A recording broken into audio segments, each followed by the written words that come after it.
we are going to be spending, oh, there we go, recording in progress. We are going to be spending the next hour looking at co-regulation to self-regulation and really looking at what that means and supporting our children to balance their nervous system. And that might be a new way of looking at things. It might be very different to what you've, the kind of language and the terminology that you've looked at before. But that's very much what we are looking at. If you haven't done any sessions with me before, I am a neurodiversity affirming educator. Trainer, consultant, and I very much am on a mission to support everybody to become neurodiversity affirming. And what that means is to view our children through a strength-based lens, to shift our language, to shift our thinking around our children who are developing differently, and understanding that, yes, they're developing differently, but that's okay. Different is okay. Our children are not behind. They do not need to be cured or fixed. They are not delayed in their development. They are following a different pathway. But I understand that the behavior that comes with supporting neurodivergent children can be tricky to understand and tricky to support.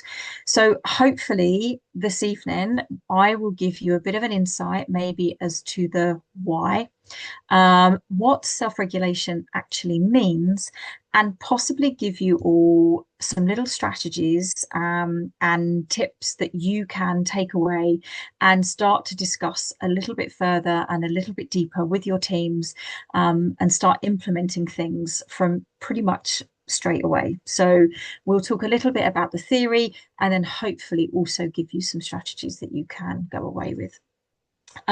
So very quickly, apologies to those who have already been on one of my sessions before, but for those who haven't, I have been around for a long time. I started out over 30 years ago within this beautiful sector of ours as an early years educator. I've been there, I've been in the rooms, I've been a Senko, I've been lead Senko, and I've done lots and lots of different things over those 30 odd years that have brought me to the point where I am today. And as Damon said, that includes being asked to speak internationally. I speak at events here in the UK. I'm actually speaking at Expo, Childcare and Education Expo on Friday at Olympia. I have a podcast. I am a published author, and lots of other bits and pieces, which I'm, very fortunate to have achieved in those years. So I have my professional experience, but then I also have my personal experience, and I am mum to 2 neurodivergent children myself. They are out of early years, way out of early years. One is 18 and one is 11. So I'm currently going through, please feel sorry for me, I'm currently going through A-level, final A-levels and SATs all at the same time with 2 neurodivergent children. So I literally have the gin on tap right now. That's kind of your an insight into my life. That's where I'm at right now. So I have those lived experiences with regards to really understanding neurodivergence within the setting and within the family as well. What I am going to throw in over the course of the session is some QR codes with some freebies and bits and pieces, resources that you can get hold of to support you in the work that you do to become neurodiversity affirming and understanding self-regulation in our neurodivergent children. So let's get started. So I love this quote. I found this and thought, you know what, this really just sums up what I talk about. So in my world, there are no bad kids, just impressionable, conflicted young people wrestling with emotions and impulses, trying to communicate their feelings and needs the only way they know how. Our children do not always have the words, do not always have the methods of communication, do not always have the skill set, the understanding, or the mental or cognitive capacity to tell us what's going on for them and to respond to a situation in a way that we are happy about, but they are not doing it in a way that shows that that's who they are. It's not about who they are. It's about them telling you what is going on for them the only way they know how. And it's really important to remember that as a bit of a starting point, really. And then remembering that behavior is the language of need. It is shaped by context and tells us far more about what a child is experiencing than who they are. So this is understanding that for our children, we need to look at the context behind it. We need to look at the why behind the behavior. We need to truly understand. Oh, hang on. I seem to have completely lost my presentation. Hang on. I'm going to stop sharing because all of a sudden you guys all came back again. Not my PowerPoint. I was in full flow then as well, wasn't I? Hang on. There we go. Are we back again? Yeah. Oh, jolly good. I don't know what happened there. Me and IT don't go hand in hand. So yeah, it's shaped by context. So it's about understanding who our children are, what's going on for them, and understanding the why behind the behavior. It's so important that we understand that.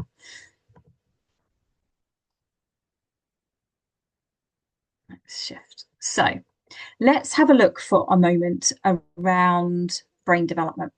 And I've written about this before in one of the webinars that I did before around the brain and those three parts of our brain: the reptilian brain, the limbic system, and the prefrontal cortex. So the reptilian brain is the part of the brain that takes in all of the information from around us and tells us and our nervous system whether or not we are safe. And if the reptilian brain says, yes, actually, everything going on around you has met your basic needs, you are safe, you are in a safe space, that message goes to the limbic system. And the limbic system is the emotional control center of the brain and the part of the brain that says, okay, how do I feel then? If the reptilian brain is telling me that I'm safe because it's asked the question, am I safe? The limbic system says, how do I feel? And if the reptilian brain is given the information that says, yeah, it's all good, the limbic system can go, okay, I feel all right then. I can feel regulated, I can feel balanced, I can feel in control of the situation that I am in. And if the limbic system feels that way, the message that goes to the prefrontal cortex says, okay, brilliant, I can go and think, I can learn, I can connect, and I can progress and develop and absorb everything and engage with everything around me. So when we're thinking about self-regulation, this is what we need to understand as to what is going on in the brain. What messages are we sending our children's reptilian brain? So if the brain is always asking, am I safe here? When this child in front of us maybe feels unsafe, what might we see?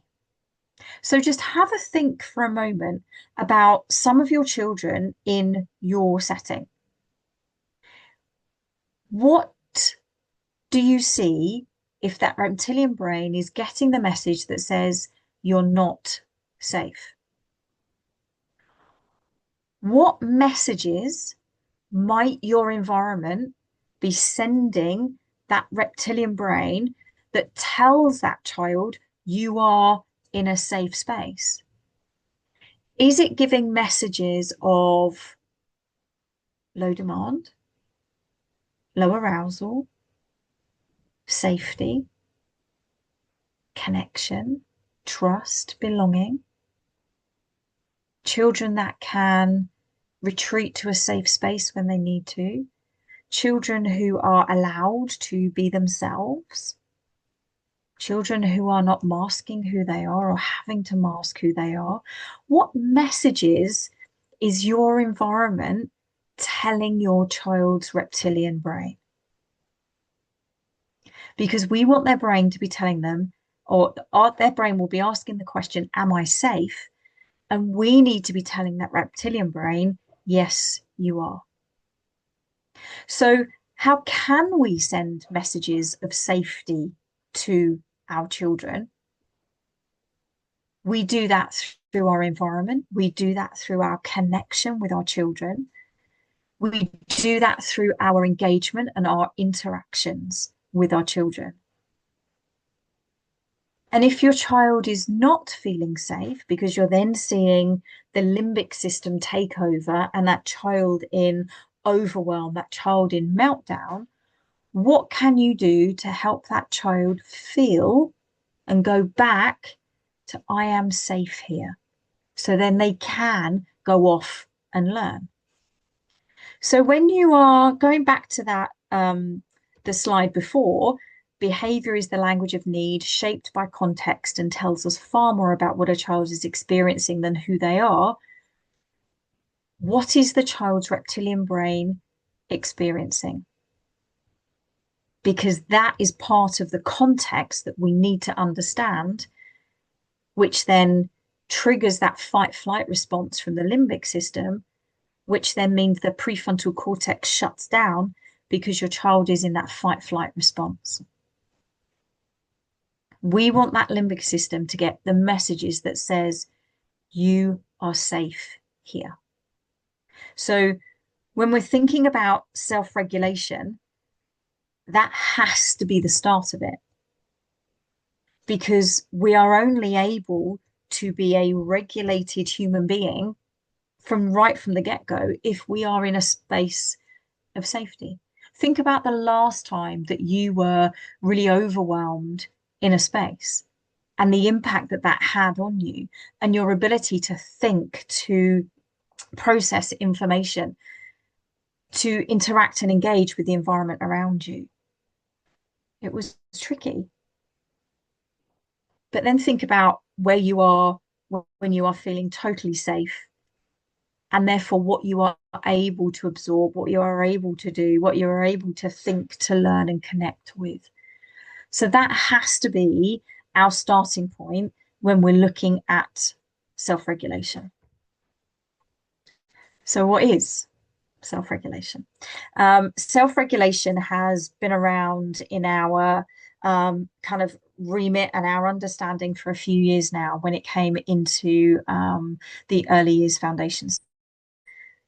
But people still kind of get a little bit kind of the understanding of what it is and how we support it is still at the kind of starting point in a lot of places that I go to. And that's hopefully what we're going to delve into this evening. So self-regulation, the ability to manage your emotions and behavior in accordance with the demands of the situation that you are in. So this is about not saying you can't get angry, you can't get frustrated, you can't get cheesed off. This is about saying, if you are feeling those things, how do you manage? How do you cope with those big feelings and those big emotions? And what we need to remember for our children is that they are not born with self-regulation skills. So our children of 2, 3, 4, they were not born with those skills ready, developed, and off we go. We learn them through effective co-regulation. And that's where you come in. You need to be that effective co-regulator, supporting, understanding, and teaching children those different skills and those different strategies to be able to manage their emotions and their behavior in different situations. And what I've said before in my sessions is that for our neurodivergent children, it is a lack of skill, not a lack of will. So when we're thinking about supporting our neurodivergent children, even more so than our neurotypical children, it's about teaching them the skills, literally kind of building their little toolbox of strategies to support them in those situations. But self-regulation is not the colour monster, because I go into settings and I ask about self-regulation and I get told, well, we've got the colour monster and we've got the little figures and we've got the little cuddly toys, and up in their calm corner is a picture of the colour monsters. That might be part of your strategy, but it's only a very small part.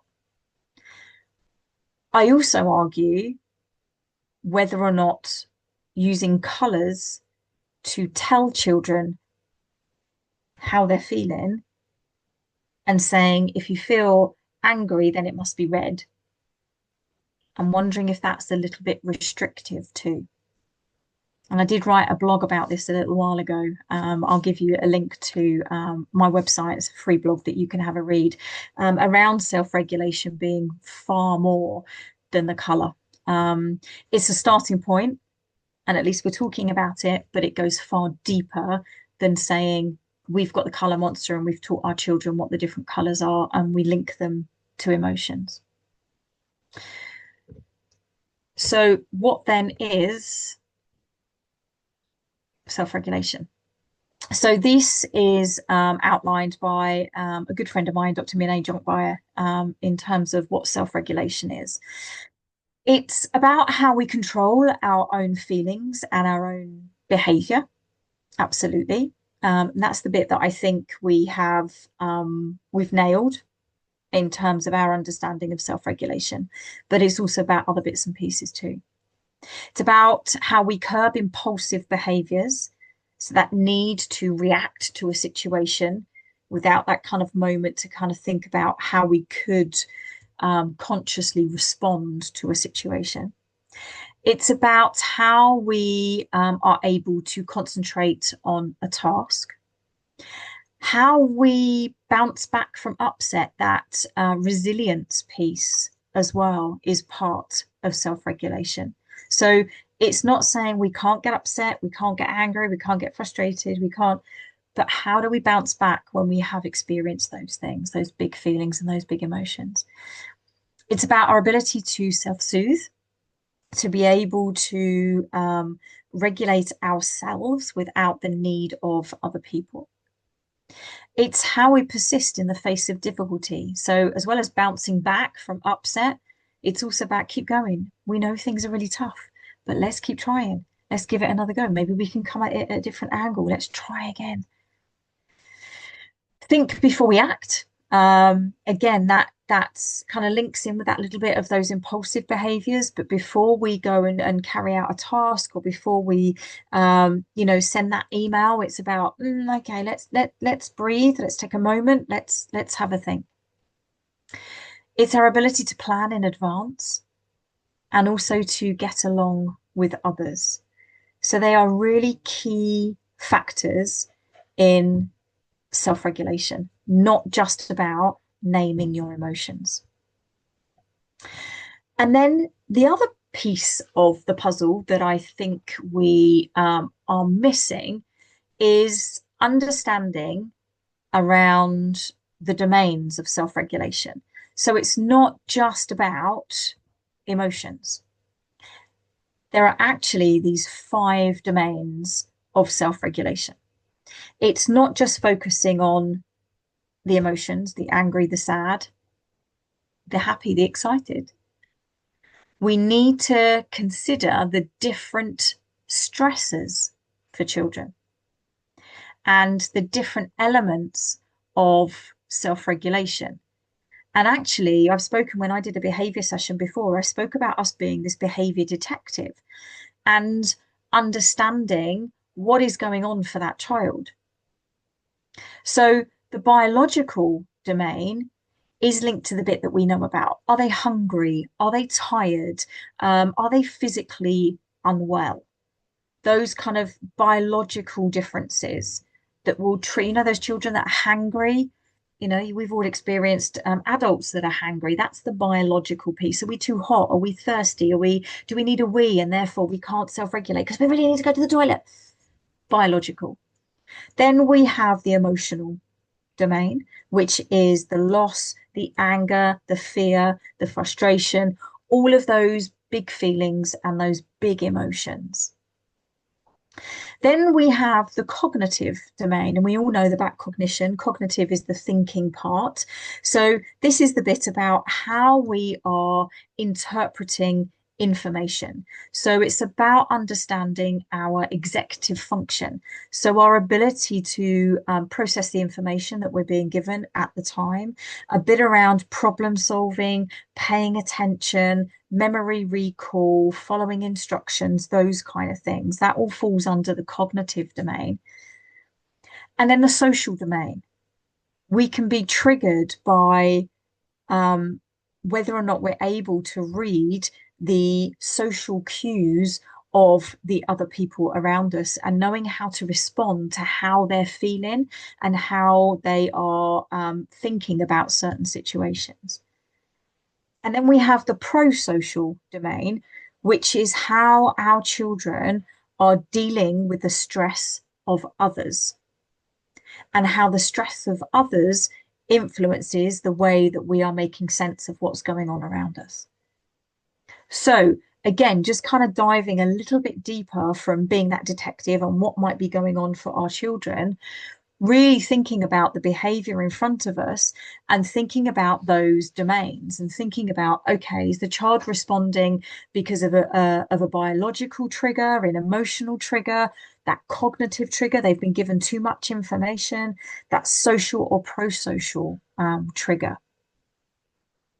It's a really key part in helping our children to understand self-regulation, by understanding where that big feeling and that big emotion comes from in the first place. So hopefully that makes sense. So I said the first stage of supporting a child to self-regulate is to be an effective co-regulator.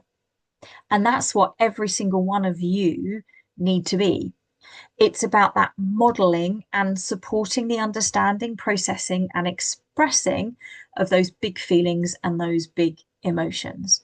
So the first way that we become that effective co-regulator is to know your children, know your child's triggers, know what they need in moments of overwhelm, know what our children need for support in certain situations, know if they are on the pathway to or have a diagnosis. How does that present for them? What does that look like for them? What are their strengths? What are their areas of challenge? What are they triggered by?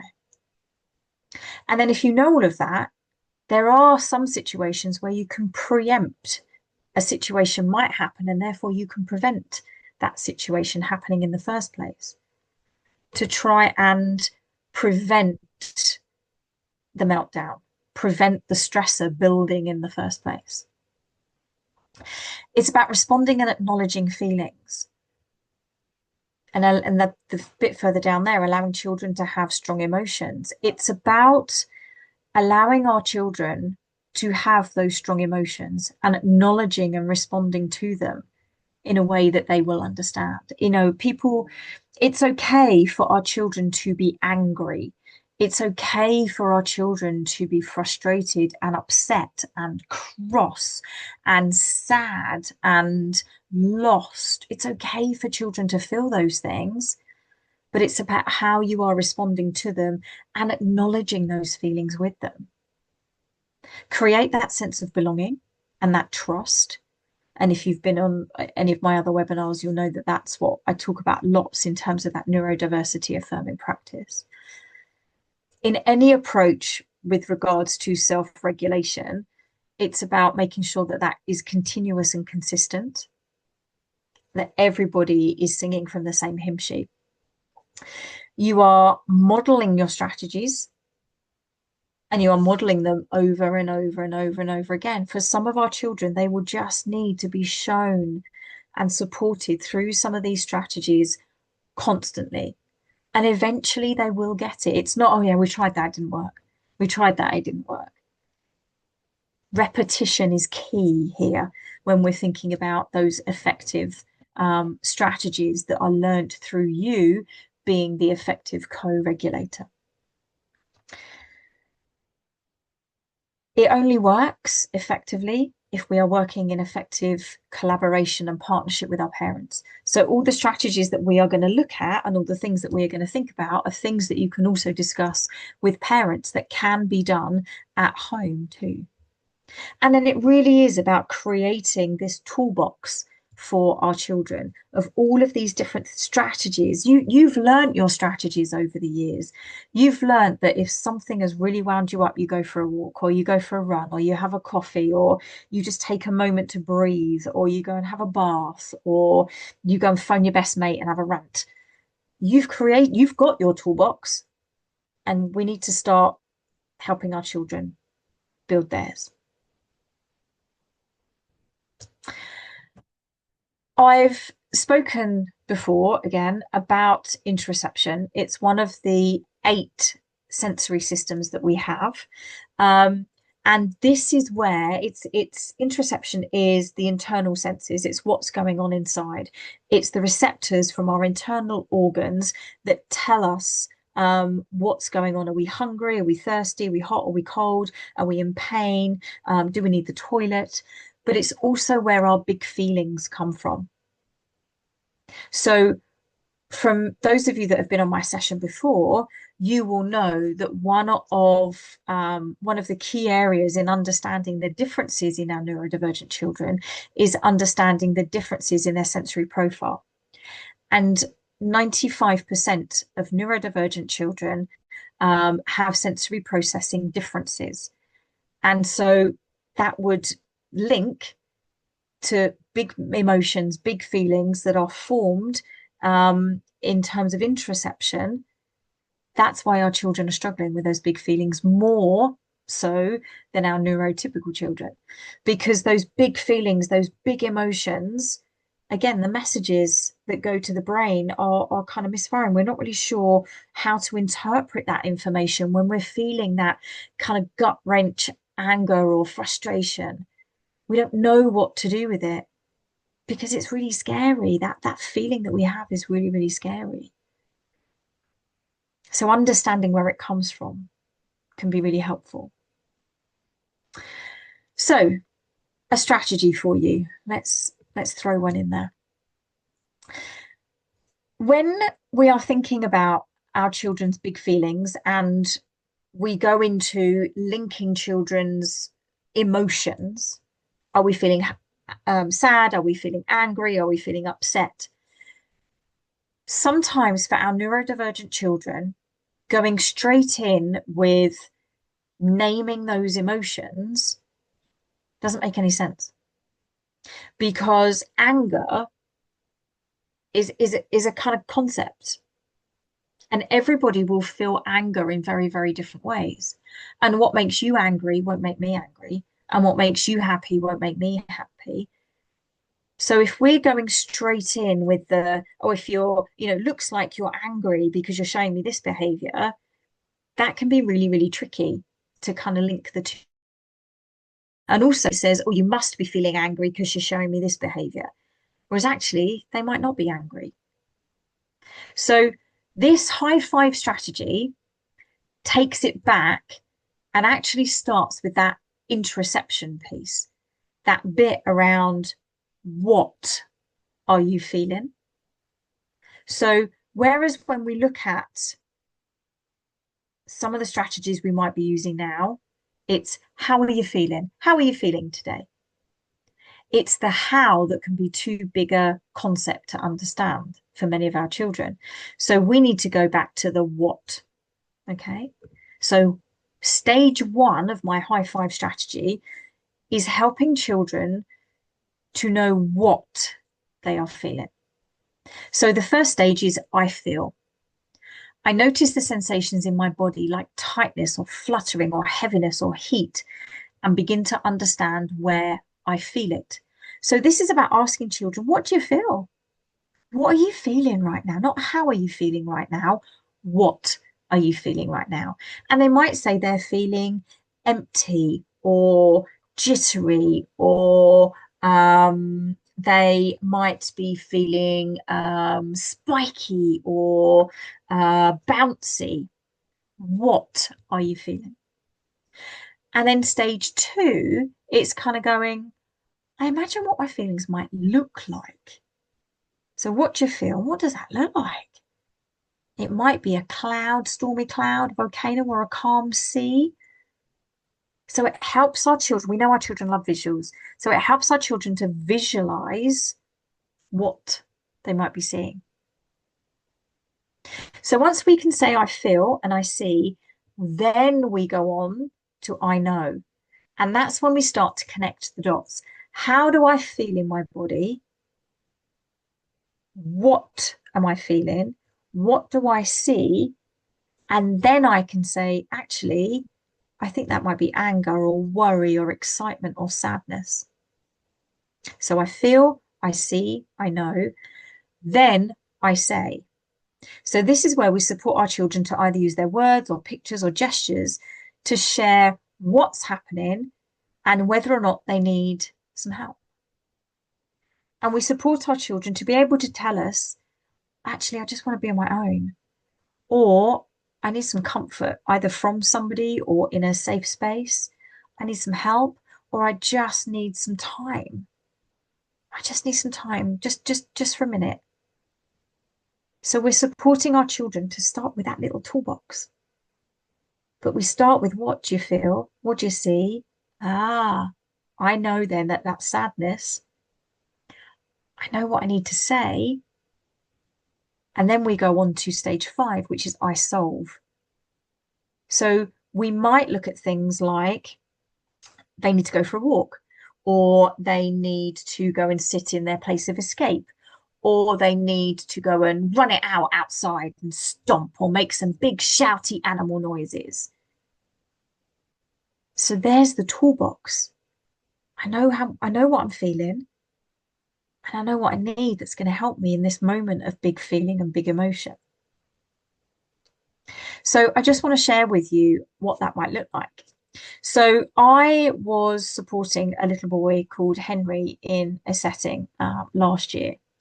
And we did exactly that. We were working through these stages, and it may well be that you start at stage 1 and you go through that over and over again, and then you shift on to stage 2, and then you shift on to stage 3, 4, and 5. But we'd been doing some work together, and I had this outline of a little body map. And we started to talk about what he was feeling and what he could see, maybe what he could hear. And in this situation, he told me that he could see lightning and hear thunder. And he said it was loud thunder. And he said, I can feel it funny in my shoulder. So on that body map, he coloured in, you can see the scribble, it's more in his chest, but a little bit on his shoulder.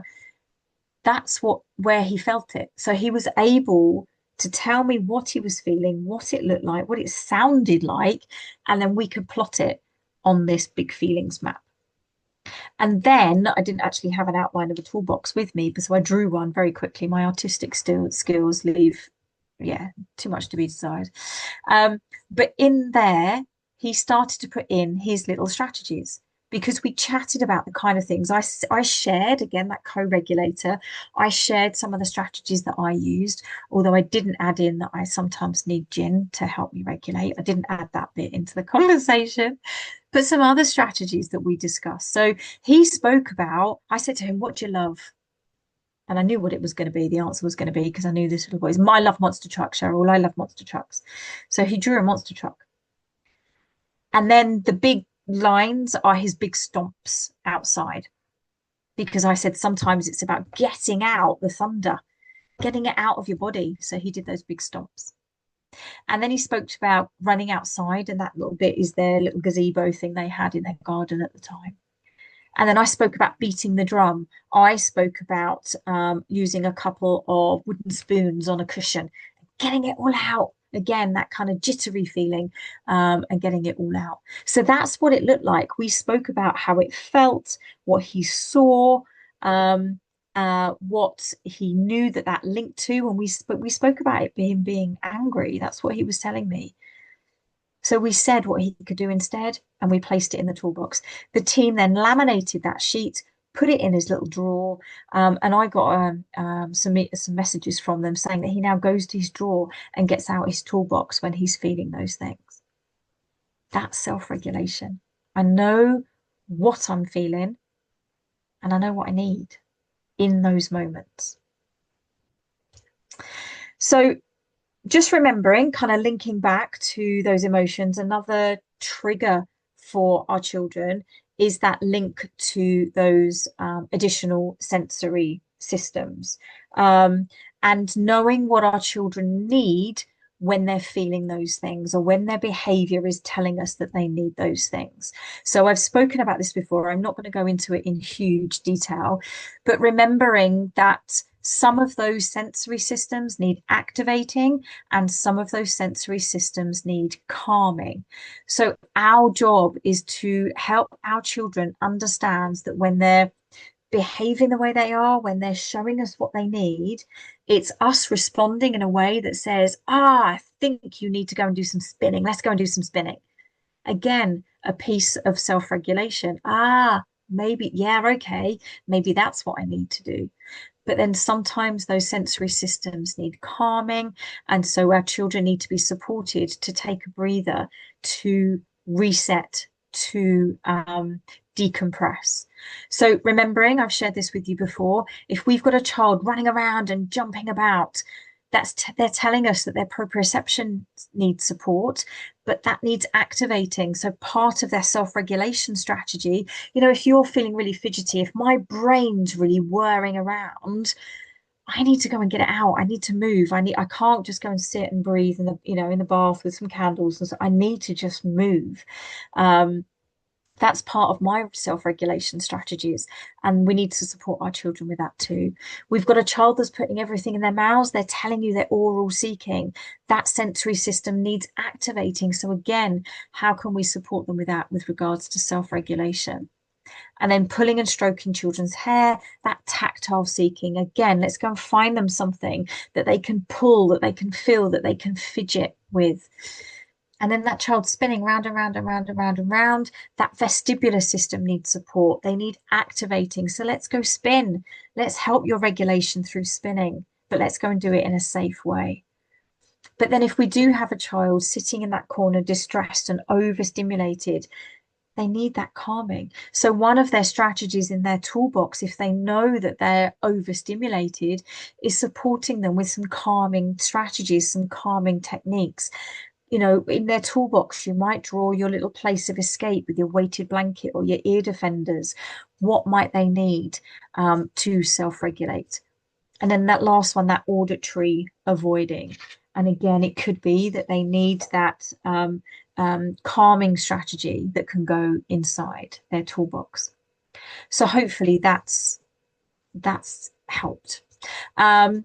On there is a QR code for my sensory profile. It's a free download on my website. So if you scan that, it will take you directly to the sensory profile that will help you to see around our children who might be sensory seekers and need that for regulation as one of their strategies in their toolbox.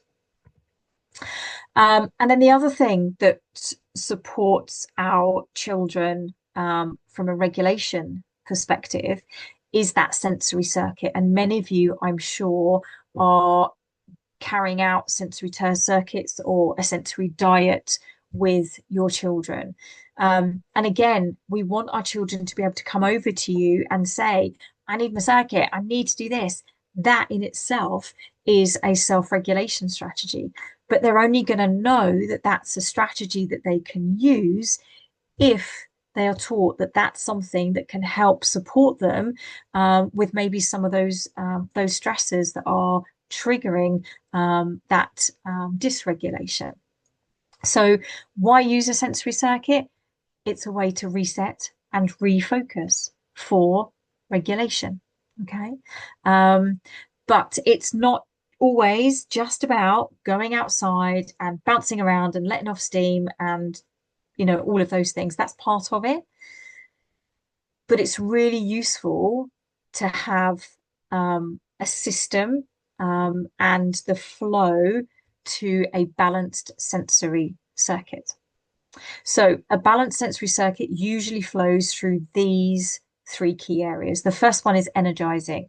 So those quick physical activities that wake up the body and increase alertness. So those big movements, those jumps, those big kind of physical activities, waking up your body, some star jumps, some oh my gosh, why has it gone out of my head? Obstacle courses, those kind of things, moving up and down and all of those. Then we shift into organizing, those tasks that help with the balance and coordination and problem solving, those cross-lateral movements that bring the body and the mind in sync and kind of getting our children to focus. They've had the big movement and now we're focusing on some specific activities.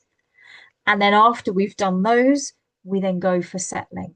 We then calm those movements, bring that child down to that low arousal space, and then preparing them for the next part of the day or the next activity or the next activity to do.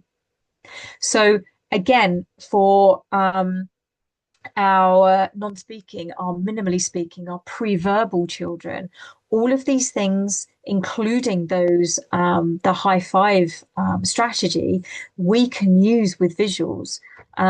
So if a sensory circuit is something that you know is something that really supports them, place an icon or a visual that represents a sensory circuit. That might be something that goes in their toolkit as something that they know they need. I need to go and move. I need to go and do my circuit. Really helping for regulation and for balance when we're feeling those moments of overwhelm. So here you go, a possible sensory circuit for you. Like I say, star jump, skipping, jogging on the spot, those fast action songs, maybe a bit of head, shoulders, knees and toes, and get faster and faster and faster and faster.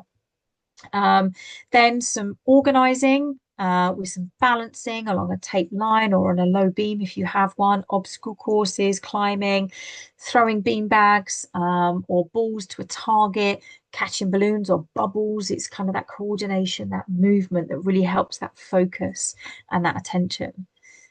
And then the settling, those slow stretches, yoga moves, pushing those kind of wall push-ups, or they're lying on the floor and you gently roll a ball over their arms, their legs, or their back, or just simply lying with a weighted blanket.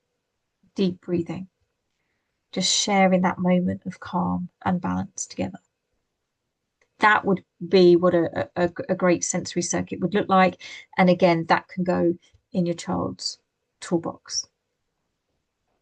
So remembering, when we come to creating these neurodiversity affirming spaces, when those environments are there and really supportive of our neurodivergent children, when children are seen, when they have that real sense of belonging, things really shift. And what happens is our children then don't spend all of their energy trying to cope, dysregulated. They spend their energy connecting and learning. Remember those different parts of the brain. When our children are regulated because they feel safe, because they have all of the tools to hand, they then spend their energy playing, connecting, and learning. And that is what we want our children to be doing in our early years spaces. Just to talk about belonging, and again, this is a huge part of self-regulation. Because again, self-regulation goes back to our children feeling safe.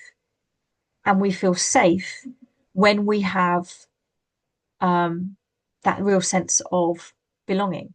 And for me, there are 4 areas that are there that can help shape belonging. It's in our interactions. And that comes from you being that effective co-regulator. I can see something feels really hard for you right now.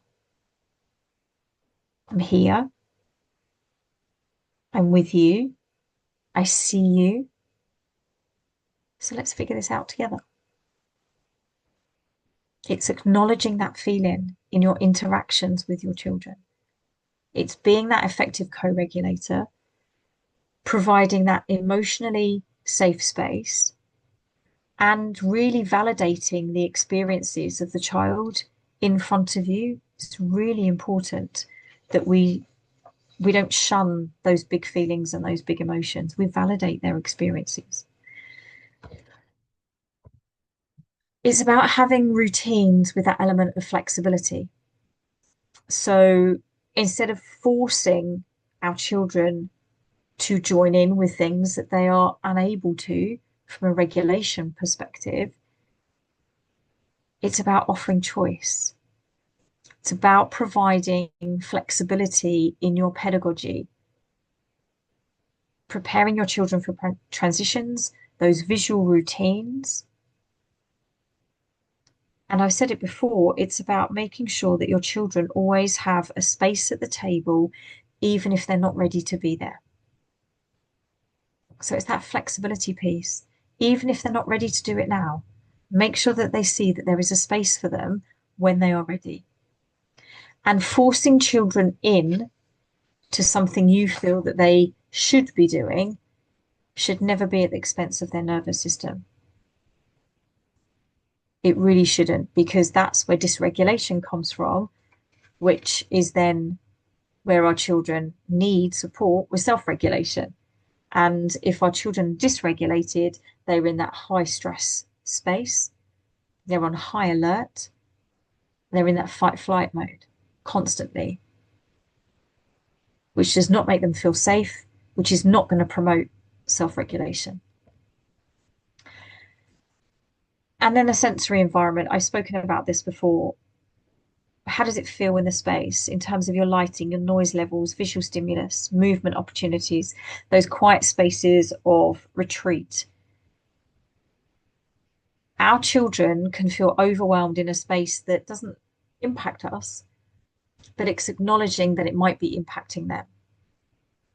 And the first thing, right, like I said, right at the beginning, the first thing that we think about when we are talking about self-regulation is providing a space where they can self-regulate. There's no point saying, well, what strategies can I use for self-regulation if your environment in itself is too overwhelming and is keeping that child in high alert.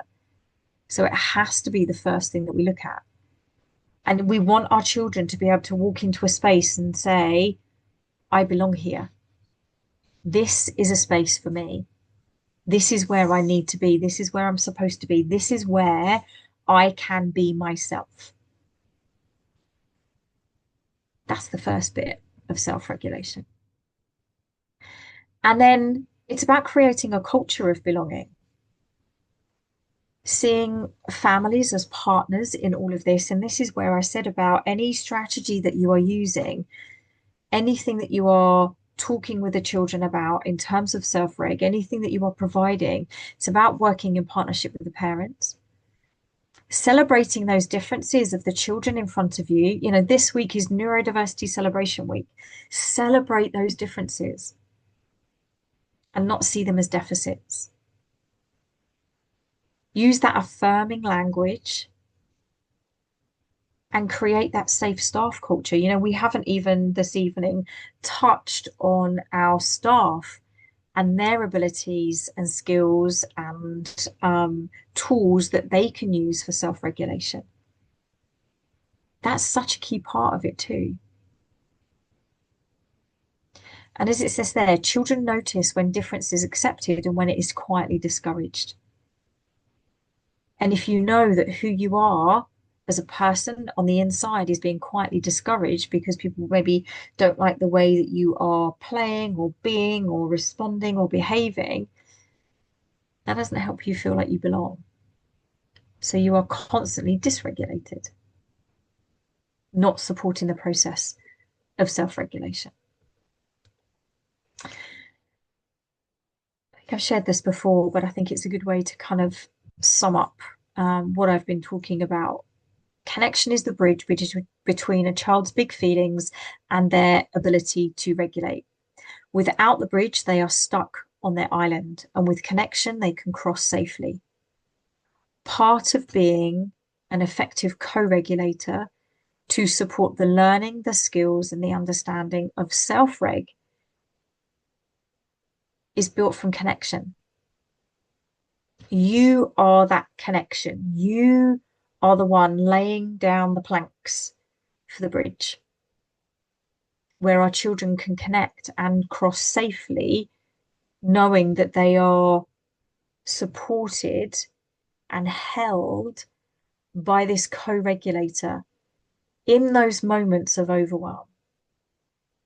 And really remembering, remember the last time that you were really, really wound up, angry, cross, cheesed off with the world.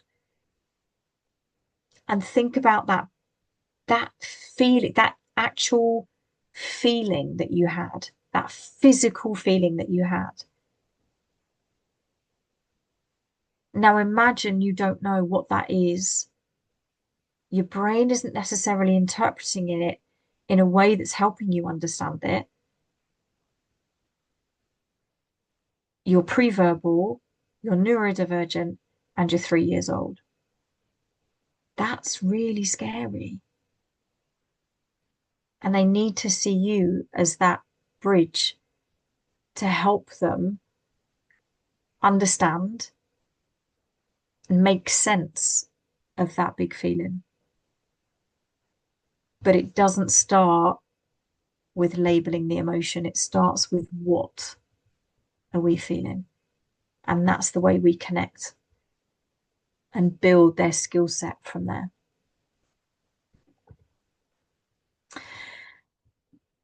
And then when we're thinking about behaviors and what's going on for those children, always remembering that it's not a choice, it's protection. Our children are not choosing to be dysregulated. They are not choosing to have those big meltdowns. It's not a choice, it's protection. It's that brain-body response to that limbic system in fight or flight. So we need to shift our thinking and not see those children and those behaviors as a problem, but a signal that once we have all of the tools at our disposal, understanding those domains of self-regulation, understanding the sensory differences, understanding how the environment is impacting them, we see those as signals and we support those children by removing some of those stresses and then providing them with the tools and the strategies when they are feeling those big feelings and those big emotions. Just shifting our lens slightly. So I always end with this. Every single one of you can be the difference. Valuing neurodiversity, meeting children where they are, validating their uniqueness, collaborating with the whole family, you will create a more accepting world. And especially this week, when we're looking at Neurodiversity Celebration Week, when we are looking at celebrating, understanding, supporting our children and our adults who are navigating the world differently. If we do all of those things, you will change lives. And I am that parent who had that early years educator supporting her children. She was an amazing childminder, and she supported my boys and supported me through this lens. And she did change our life. So you have that there at your disposal to make an impact. And I don't know about you, but that's why I'm still in this game 30 years on. It's making an impact. So there's a couple more QR codes there for you. The one on the left hand side takes you straight to my online training platform, which has 8 modules that have a look at all of this and lots of other things as well. Send 20 is a discount code that you can use to put that in. But earlier this year, it was in January, it got accredited by the CPD Standards Office as well. So, it's got that kind of quality marker to it. And on the right-hand side is a QR code that takes you straight to my social media, Instagram, Facebook, and all of my contact details as well, LinkedIn and all of those other bits and pieces. And then the last one there is for my book that again has lots of these things within it too, available on Amazon. So thank you very, very much. Hopefully